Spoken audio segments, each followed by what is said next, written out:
کیا میرے اللہ کے پاس اپنے پیارے بندوں کے لیے لڑکیوں کی کمی؟ کیا میرے رب کے پاس اپنی پیاری بندیوں کے لیے لڑکوں کی کمی؟ یہ امپاسبل ہے کہ اس کے بغیر میں خوش یا راضی ہو سکوں، میرے دل کو سکون مل سکے۔ میں کبھی بھی اس کے بغیر خوش نہیں رہ سکتا یا رہ سکتی۔ ہم کیوں یہ سمجھ بیٹھتے ہیں کہ میرا رب مجھے راضی نہیں کر سکتا، راضی نہیں کر سکتا۔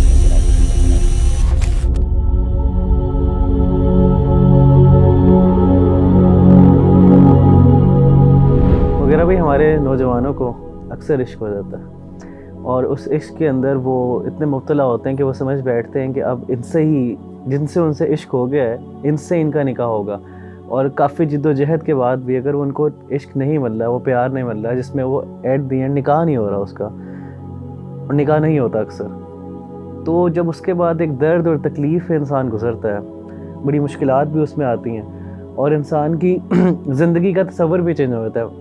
کہنے کا مقصد یہ ہے کہ انسان اپنے آپ کو سمجھتا ہے کہ وہ اس کے بغیر زندہ ہی نہیں ہے، تو کیسے مغیرہ بھائی وہ شخص اپنے آپ کو اس کرب سے، اس اذیت سے نکالے اور ایک نارمل عام زندگی گزارے جس طرح وہ پہلے گزار رہا تھا جب اس کو عشق نہیں ہوا ہوا تھا؟ ربیع اللہ بھائی، میں یہ سمجھتا ہوں کہ یہ جو محبت تو انسان کے بعض اوقات اختیار میں نہیں ہوتی اور ہو بھی جاتی ہے، لیکن اس کے بغیر زندہ نہ رہنے کا جو تصور ہے وہ اس کے پیچھے ایک سوچ ہے، اور وہ سوچ یہ ہے کہ میں کبھی بھی اس کے بغیر خوش نہیں رہ سکتا یا رہ سکتی۔ میری خوشی اور میرا پورا سکون وہ اس چیز کے اوپر منحصر ہے یا وہ ڈیپینڈنٹ ہے کہ یہ شخص مجھے مل جائے۔ یہ امپاسبل ہے کہ اس کے بغیر میں خوش یا راضی ہو سکوں، یا مجھے یا میرے دل کو سکون مل سکے۔ ربیع اللہ بھائی، مجھے یہ بتائیے، کیا میرے اللہ کے پاس اپنے پیارے بندوں کے لیے لڑکیوں کی کمی؟ بالکل نہیں۔ ایک اور چیز میں آپ سے سوال پوچھتا ہوں، کیا میرے رب کے پاس اپنی پیاری بندیوں کے لیے لڑکوں کی کمی؟ ہم کیوں یہ سمجھ بیٹھتے ہیں کہ میرا رب مجھے راضی نہیں کر سکتا؟ میں کیوں یہ سمجھ بیٹھتا ہوں کہ میرا رب مجھے خوش نہیں کر سکتا؟ میری کیوں خوشی اسی شخص کے ساتھ معلق ہے؟ میں آپ کو ایک واقعہ بیان کرتا ہوں، ایک محبت کی کہانی چھوٹی سی آپ کے گوش گزار کر دیتا ہوں۔ حضرت ام سلمہ رضی اللہ تعالی عنہ کو اپنے شوہر ابو سلمہ سے بہت محبت تھی۔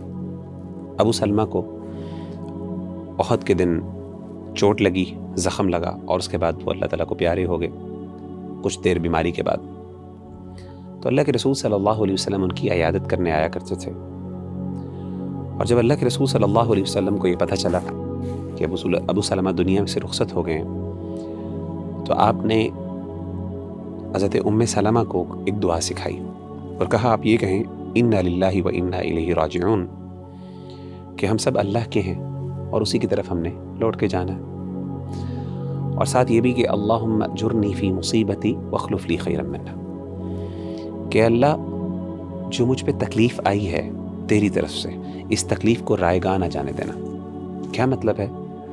کہ اس تکلیف کے بدلے مجھے کچھ نہ کچھ اجر ضرور دینا، یعنی یہ ضائع نہ ہو جائے، یہ نہ ہو کہ بس یہ ہو گئی، میرا دل ٹوٹ گیا، یا جو بھی میرے ساتھ معاملہ ہوا وہ میری غلطی تھی نہیں تھی ایک علیحدہ بات، لیکن اللہ یہ تکلیف جو ہے یہ میرے اوپر آزمائش ہے، میں اس پہ صبر کرتی ہوں یا کرتا ہوں، اللہ اس کو رائگاں نہ جانے دینا۔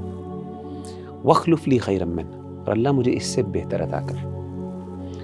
ابو سلمہ اور ام سلمہ کی آپس میں بہت محبت تھی، اور ان کا واقعہ جو ہے ہجرت کا وہ ذرا پڑھیں تو انسان کو اندازہ ہوتا ہے، بڑا دردناک واقعہ ہے ان کا جو فیملی میں آپس میں جو انہوں نے آزمائش جھیلی دین کی خاطر، وہ ذرا دل ہلا دینے والا واقعہ، وہ ذرا پڑھنے والا۔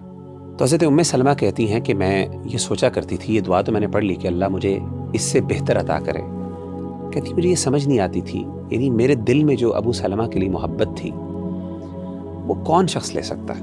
کہتے مجھے یہ بات ہضم نہیں ہوتی تھی، مجھے سمجھ نہیں آتی تھی کہ کون ابو سلمہ سے میرے لیے بہتر ہو سکتا ہے۔ انسان بھی یہ سمجھتا ہے محبت اور عشق میں کہ اس بندے کی جگہ کون لے سکتا ہے، اس سے بہتر کون ہو سکتا ہے، اصل میں یہی سوال ہے۔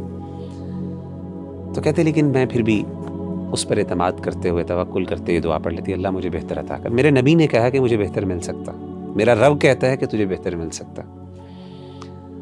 مختلف رشتے آئے، سیدنا ابو بکر کے آئے، بڑے لوگوں کے رشتے آئے، سبحان اللہ، نہیں مطمئن ہوئی، یہاں تک کہ اللہ کے رسول صلی اللہ علیہ وسلم کا رشتہ آ گیا۔ اللہ، جب اللہ کے رسول صلی اللہ علیہ وسلم سے آپ کی شادی ہوئی، ام سلمہ کی، کہتی ہیں سبحان اللہ، مجھے اندازہ ہوا کہ واقعی میرے رب کو پتہ ہے کہ مجھے اس سے زیادہ خوشی مل سکتی ہے اور مجھے ملی۔ تو اصل بات یہ ہے کہ یہ جو سمجھنا کہ میرا رب مجھے راضی نہیں کر سکتا، میں سمجھتا ہوں کہ یہ ہم نے اللہ کی محبت کو اور اللہ تعالیٰ کی قدرت کو پھر سمجھا ہی نہیں۔ انسان کو دعا کرنی چاہیے، جیسے استخارے کے آخر میں آتا ہے نا، اللہم رضنی بہ، اللہ فیصلہ تو کر لے، میں تیرے اختیار میں دے دیتا ہوں یا دے دیتی ہوں، لیکن اللہ پھر میرے دل کو بھی ٹھنڈا کر، میرے دل کو راضی کر دے۔ تو یہ اللہ سے دعا مانگنی چاہیے، انشاءاللہ اللہ تعالیٰ بہتر عطا کر دے گا۔ اللہ پہ ٹرسٹ کرے انسان۔